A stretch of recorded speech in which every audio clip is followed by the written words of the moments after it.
পাচার টাকা পুনরুদ্ধারের অগ্রগতি নিয়ে উচ্চ পর্যায়ের বৈঠক করেছে সরকার।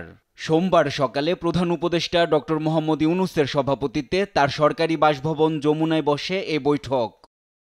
পরে ফরেন সার্ভিস একাডেমিতে সংবাদ সম্মেলনে বৈঠকের বিস্তারিত তুলে ধরা হয়। প্রধান উপদেষ্টার প্রেস সচিব জানান, অস্থাবর সম্পত্তি যেটা ফ্রিজিং হয়েছে, এটা অস্থাবর সম্পত্তি হচ্ছে 42,614.27 কোটি টাকা, আর মিলিয়ন ডলারের সেটা হচ্ছে যে 20.78। এগুলো হচ্ছে ফ্রিজিং। এটা হলো সেকেন্ডটা। প্রথমটা একটু অ্যাটাচমেন্ট, আমরা যেটা বললাম 1,30,758.7 ও 7 কোটি টাকা এবং মিলিয়ন ডলার, আর বিদেশে হচ্ছে 164।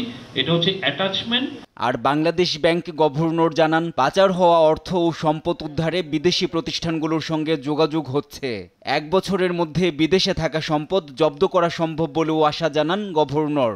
বাংলাদেশে যে ধরনের বিচার কার্য সম্পাদিত হয়েছে সেটার ভিত্তিতে বিদেশে যারা অর্থ পাচার করেছেন বা অর্থ আত্মসাৎ করে চলে গেছেন তাদের অর্থ কীভাবে জব্দ করা যায় সেই জন্য আমরা MLA মিউচুয়াল লিগ্যাল অ্যাসিস্ট্যান্স আমরা পাঠাচ্ছি। পাচার ও লুটপাট হওয়া অর্থ ও সম্পদ উদ্ধার করে সংশ্লিষ্ট ব্যাংকে ফেরত ও জনকল্যাণে ব্যবহারের পরিকল্পনাও জানান বাংলাদেশ ব্যাংক গভর্নর। এজন্য তহবিল গঠন করা হবে জানিয়ে তিনি বলেন, সব